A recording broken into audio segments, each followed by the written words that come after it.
आज दिल्ली की ओर कूच कर रहे किसानों ने तोड़ फोड़ की कि बॉर्डर्स पर किसानों को रोकने के लिए भारी संख्या में फोर्स लगाई गई। तो इस तरह की चीज़ें जो हो रही हैं और वहाँ किसानों ने जो कहा वो एक बार आप सुनिए। एक ट्रैक्टर ट्राली में हम जा रहे हैं, टैंकर हमारे पास पानी के हैं, ट्राली को हमने एक तरह घर की तरह बना लिया है। पक्के तौर पर सोने के लिए, रहने के लिए वहाँ जगह बनाई गई है और उसके प्रबंध पूरे किए गए हैं। राशन 1 महीने का कम से कम किसान साथ में लेकर जा रहा है और बड़ी गिनती में इसमें औरतें भी शामिल होंगी और बच्चे भी शामिल होंगे।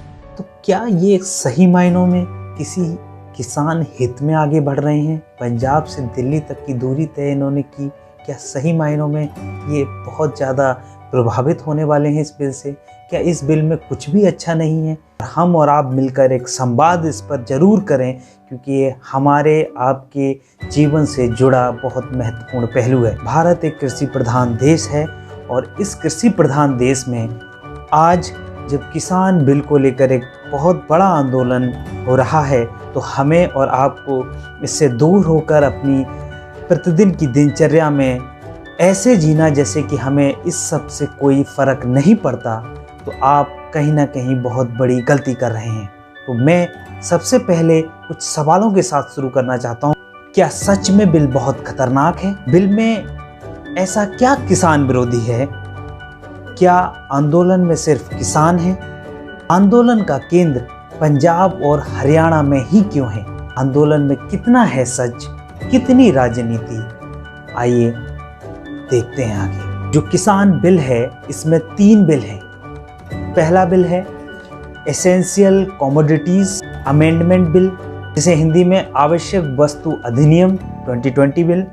दूसरा बिल है the farmer produce trade and commerce promotion and facilitation, Hindi में से कहेंगे कृषक उत्पाद व्यापार एवं वाणिज्य संवर्धन व सरलीकरण बिल। तीसरा है the farmers empowerment and protection agreement of price assurance and farm service bill, जिसे हिंदी में कहें किसान अनुबंध विधेयक। इन 3 बिल को लेकर इतना बड़ा बवाल छिड़ा हुआ है। आखिर इन 3 बिल में ऐसा क्या छिपा है जिसे किसान या तो समझ नहीं पा रहे हैं, या कहीं किसान के पीछे कोई राजनीतिक मंशा इसको बढ़ावा दे रही है।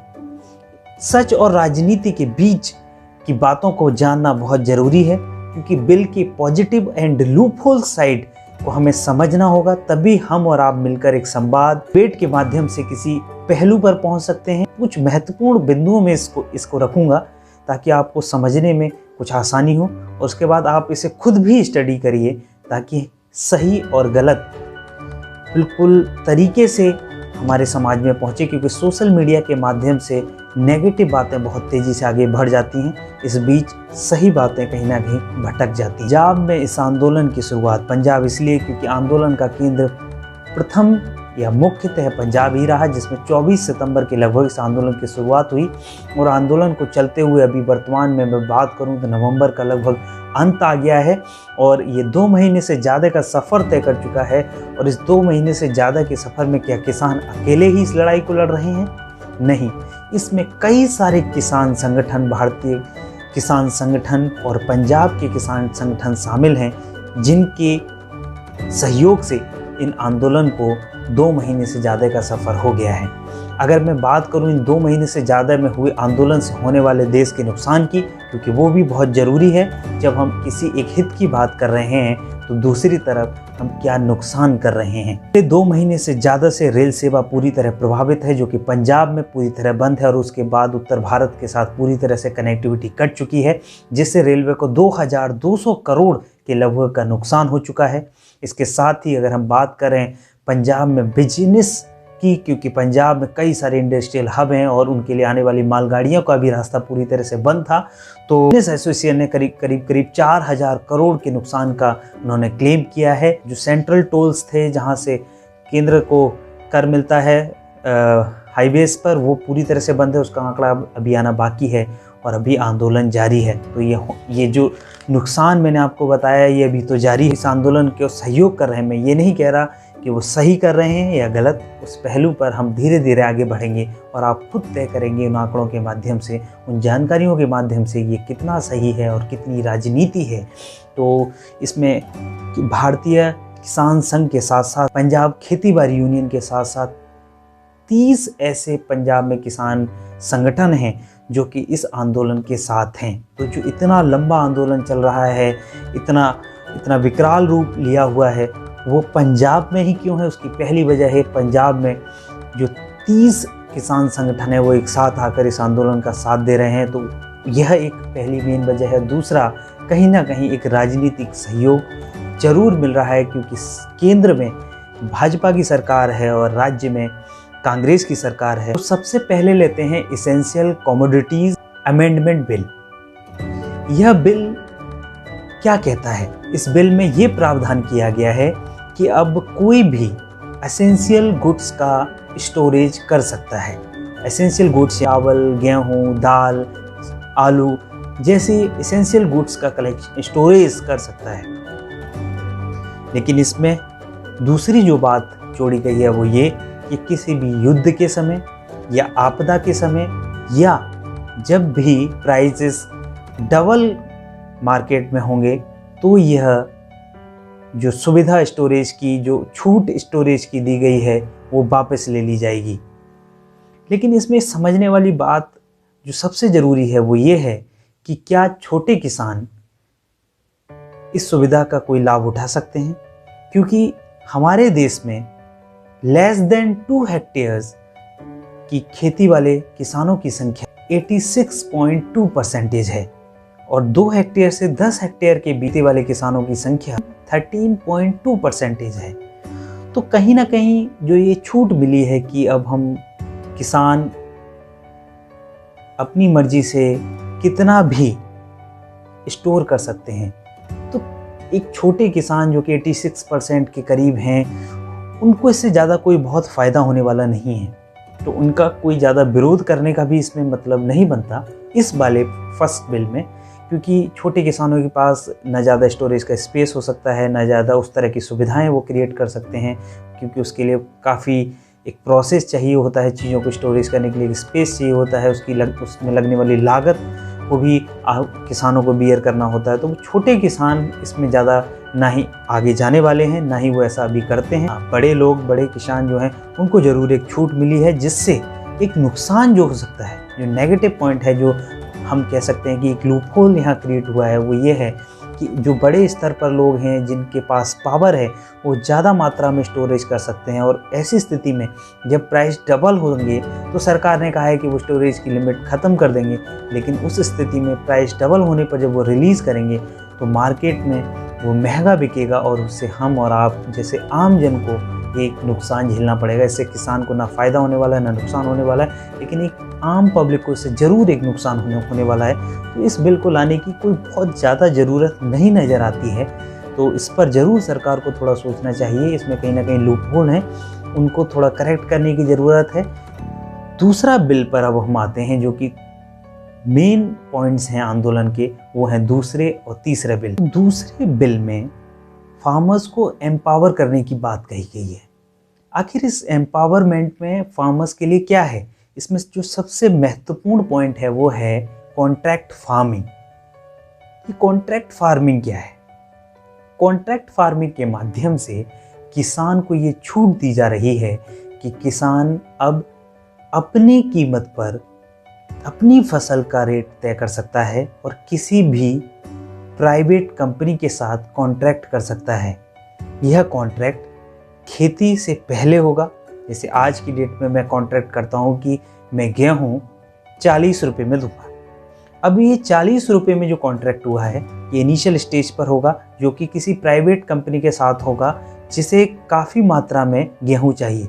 तो वो प्राइवेट कंपनी कई सारे किसानों के साथ, जिनकी एक जगह ज़मीन है, उसको वह एक जो क्वांटिटी चाहती है उसके लिए उन सारे किसानों से एक एग्रीमेंट करेगी। जिस प्राइस पर किसान उसके साथ एग्रीमेंट करेंगे और दोनों एग्री करते हैं तो वो एग्रीमेंट हो जाएगा और बाद में फसल होने के बाद उसी रेट पर किसान उस फसल को उस कंपनी को देगा। जैसे बिस्किट की कंपनी की बात करते हैं तो उनको गेहूं की ज़रूरत है, वो आएंगी और किसानों से कहेंगी कि हमें इतनी क्वांटिटी चाहिए, इसमें 10, 15, 20 किसान, 30, 100, कई पूरे पूरे गांव के किसानों के खेत आ सकते हैं। पूरे पूरे गांव के किसानों के खेत के साथ वो कंपनी एग्रीमेंट करेगी। किसान उसमें अपनी मर्जी का जो प्राइस वो रखना चाहेंगे उस प्राइस पर वो एग्रीमेंट करेंगे। कंपनी को भी इससे फ़ायदा होगा क्योंकि कंपनी अभी कई ज़्यादा महंगा उसे ख़रीदना पड़ता है, उसको थोड़ा प्रॉफिट होगा। किसानों को ये प्रॉफिट होगा कि उनके प्राइस की एक वैल्यू उनके अकॉर्डिंग डिसाइड होगी। तो इस पहलू पर अगर हम देखें तो कहीं ना कहीं किसानों को एक छूट देता है, किसानों को एक आज़ादी देता है उनको अपनी मर्जी से प्राइस तय करने का। तो फिर इसमें किसानों को गुस्सा क्यों आ रहा है, ऐसा आंदोलन क्यों कर रहे हैं किसान? जो सबसे बड़ी चीज़ हो रही है वो ये है कि अब किसान मंडी से दूर हो जाएगा, क्योंकि मंडी में तय होने वाला प्राइस कहीं ना कहीं बहुत कम होता है, क्योंकि मंडी में बिचौलिए होते हैं। बिचौलिए प्राइस हमेशा जो मार्केट का भाव है उससे कम पर किसान से खरीदते हैं और किसान वहाँ अपनी मर्जी का प्राइस नहीं रख पाता। किसान की मंडी से दूरी होना कहीं ना कहीं इन यूनियंस को कुछ खतरा नज़र आ रहा है उनके भविष्य को लेकर, क्योंकि जब किसान अपनी मर्जी से रेट तय कर पाएगा तो उसका मंडी जाना कोई मतलब नहीं रखता, कोई मायने नहीं रखता। तो मंडी ना जाकर वो डायरेक्ट किसी कंपनी के साथ एग्रीमेंट करेगा और उस स्थिति में उसे ज़्यादा मुनाफा होने की उम्मीद है। लेकिन तो इस आंदोलन में मुख्य कारण ये मंडियों से दूर होना है, और पंजाब में सबसे ज़्यादा मंडी हैं और मंडियों से जुड़े लोग हैं और उन मंडियों से जुड़ी किसान की यूनियंस हैं, तो वो कहीं ना कहीं वो लोग बहुत ज़्यादा प्रभावित होने वाले हैं। वो लोग काफ़ी एग्रेसिव हो रहे हैं आंदोलन के रूप में। पंजाब इसीलिए कहीं ना कहीं केंद्र बना हुआ है। लेकिन क्या सच में किसान को इससे बहुत ज़्यादा नुकसान है? अगर हम किसान की बात करें, इन यूनियंस की बात नहीं करते, तो किसान को इससे फ़ायदे बहुत हैं, लेकिन कुछ लूप होल्स ज़रूर हैं। जैसे किसान को एग्रीमेंट करने के लिए कई टेक्निकल टर्म्स को जानना ज़रूरी होगा, तो किसानों को थोड़ा अवेयर होना होगा, थोड़ा सा टेक्निकली लॉज के टर्म्स को समझना होगा, क्योंकि ये कंपनियां जो आएंगी एग्रीमेंट करने, उनके पास तो बड़े बड़े लॉयर्स होंगे, तो कहीं ना कहीं एग्रीमेंट में कुछ गलतियां ना हो, वो पॉइंट बहुत ज़रूरी है। दूसरा क्या है कि ये एग्रीमेंट करने के लिए एक मंडी अधिकारी होगा सरकार का, कि एक मीडिएटर का काम करेगा, क्योंकि कहीं ना कहीं थोड़ा सा गलत है इसमें। गाँव की लेवल पर गाँव प्रधान को इसकी पावर दिया जाना कहीं ज़्यादा उचित नज़र आता है, क्योंकि वो उन लोगों को आपस में अच्छे से समझते हैं। दूसरा कि केंद्र के किसी अधिकारी को इसमें बीच में होने के बजाय गांव स्तर पर इसका कुछ प्रावधान करना चाहिए। और तीसरा ये कि अगर आने वाले समय में वो कंपनी बंद हो गई तो क्या होगा, तो वो इस बिल में लूप होल है, उस पर सरकार को ज़रूर ध्यान देना चाहिए। और अगला ये कि अगर जैसे आज मैंने बिस्कुट की किसी कंपनी ने किसान के साथ एग्रीमेंट किया कि हम 40 रुपये में आपका कुछ ये गेहूँ लेंगे, जो भी लिमिट है, अगर वही क्वांटिटी 40 रुपये की बजाय आने वाले समय में उसकी कीमत बढ़ जाती है, तो लेकिन आपने तो एग्रीमेंट 40 में किया है और उसका मार्केट भाव अगर 60 पहुंच गया, तब भी आपको 40 रुपये में देना होगा। लेकिन दूसरी तरफ अगर देखें मंडीज़ की तरफ, तो भाव कितना बढ़ सकता है यह किसान को कुछ ना कुछ तो प्रेडिक्ट करना पड़ेगा। उन चीज़ों को प्रेडिक्ट करने के लिए कुछ ऐसे प्लेटफॉर्म को तय करना पड़ेगा आपस में, क्योंकि अगर हम इस तरह से प्रोबेबिलिटी में पूरी तरह खेलेंगे कि अगर भाव बढ़ गया तो क्या होगा, तो दूसरी तरफ ये भी है कि भाव गिर गया तो क्या होगा, क्योंकि भाव जब गिरेगा तो मंडी में अगर आप 40 का भाव अब इस समय 10 है, तो मंडी में आपको 10 के आसपास ही नेगोशिएट करके माल बेचना पड़ेगा, जो कि आपको नुकसान है। तो एक तरफ फ़ायदा और नुकसान के बीच में जो लूप होल्स हैं उसमें हम ये कर सकती है सरकार कि मिनिमम प्राइस सेट कर दे कि इतने पर, क्योंकि किसान की लागत के इतने पर ज़रूर कंपनी को ख़रीदना पड़ेगा इन केस कुछ वेरिएशंस होते हैं, और कुछ टर्म्स को सेट करना होगा इन केस कंपनी बंद होती है और कुछ फ्रॉड करती है, तो कोई ना कोई एक लीगल स्टेबिलिटी किसान को प्रोवाइड करनी होगी। किसान को एक ऐसा भाव देना होगा, किसान को एक ऐसा सहयोग देना होगा कि सही मायनों में वो सुरक्षित है, उसके एग्रीमेंट्स बहुत सुरक्षित हैं और उसके साथ कोई धोखा नहीं। तीसरा जो फार्मर्स के ट्रेडिंग ट्रेड का बिल है जिसमें क्या है कि अब फार्मर जहाँ भी हो इंडिया में, वो इंडिया की किसी भी हिस्से में अपनी फसल अपने दाम पर बेच सकता है और दूसरा इंडिया के बाहर भी बेच सकता है। तो इससे मंडियों को सबसे बड़ा नुकसान हुआ है। दूसरे बिल से भी हुआ है नुकसान और तीसरे से सबसे ज़्यादा हुआ है, क्योंकि अब किसान अपने राज्य की मंडी में बेचने के बजाय कहीं दूसरे राज्य में जहां उसको अपनी फसल का उचित दाम मिल रहा होगा, उस राज्य में जाके बेचेगा और उस राज्य में बेचने पर उसे मुनाफा होगा। लेकिन जिस राज्य में मंडियां हैं, उस राज्य में उन मंडियों के माध्यम से सरकार को मिलने वाले राजस्व में भारी गिरावट हो सकती है। ऐसे में पंजाब और हरियाणा केंद्र क्यों बने हुए हैं? क्योंकि पंजाब और हरियाणा में मंडी टैक्स 4% है, जबकि बाकी राज्यों में यह 1.5 से 2% के बीच है। तो आप समझिए 4% का ये आंकड़ा पंजाब और हरियाणा में है। इसीलिए सारी आग जो लगी हुई है वो पंजाब और हरियाणा में लगी हुई है। लूप होल्स पर बात ना करते हुए ये लोग बिल वापस लो की मांग पर अड़े हुए हैं। तो कहीं ना कहीं ये दिखाता है कि हम सही और करेक्ट वे में किसानों के हित के बारे में नहीं सोच रहे हैं। ये यूनियंस कहीं ना कहीं अपने हित और मंडी हित के बारे में ज़्यादा सोच रही हैं। इसके साथ ही किसानों को ये एक डर है कि एमएसपी पर जो सरकार उनसे खरीदती थी वो अब नहीं करेगी। लेकिन हमारे देश के प्रधानमंत्री नरेंद्र मोदी जी ने ये साफ कहा है कि एमएसपी रहेगी। लेकिन एक बात मैं आपसे सही मायनों में कहूँ तो वो ये है कि सरकार के पास इस समय उसकी स्टोरेज की लिमिट नहीं है। काफ़ी संख्या में हम अगर देखें तो जहाँ भी अनाज हमारा रखा हुआ है वो सड़ रहा है। हम आय पर जो बात करते हैं तो किसानों की आय 1950 के बाद 2020 तक अभी सिर्फ 21 गुना तक ही बढ़ी है। वहीं अगर हम दूसरी तरफ सरकारी अधिकारियों और टीचरों की आय की बात करें तो वो 200 गुना तक बढ़ चुकी हैं। तो कहीं ना कहीं हम न्याय करने की बात तो करते हैं, लेकिन न्याय सही मायनों में ज़मीन तक नहीं हो पा रहा है। सरकार कुछ हित में अगर करना चाहती है तो किसानों के लिए एमएसपी की जगह एमआरपी ज़रूर तय करे। एक मिनिमम एक प्राइस जो कि किसान क्योंकि नहीं ले पा रहा था, इस बिल के द्वारा कई उसे आज़ादी ज़रूर दी गई हैं, लेकिन इसमें जो लूप होल्स हैं जिनको हमने स्टडी करके देखा है और उन पर कुछ ना कुछ एक्ट ज़रूर होना चाहिए। यह कोई गलत नहीं है, क्योंकि कोई भी बिल आएगा तो उसमें कुछ प्लस और माइनस ज़रूर रहते हैं। उन माइनस को करेक्ट करने की हमारी कोशिश होनी चाहिए। क्या करेक्ट करना है उन बातों को लेकर हमें आगे बढ़ना चाहिए और इस तरह से आक्रोशित होकर इसे एक ड्रामा के रूप में प्रेजेंट कर देने से कुछ निकलने वाला नहीं है। इससे असुविधाएं ज़्यादा होंगी और यह कहीं ना कहीं इसका फ़ायदा और राजनीतिक दल भी आकर उठाने लगेंगे और यह किसानों के हित में आवाज़ उठाने की अगर कोशिश भी की जा रही है तो ये एक राजनीतिक ड्रामा बन के रह जाएगी और उसी तरफ ये बढ़ रही है। तो संवाद ज़रूरी है।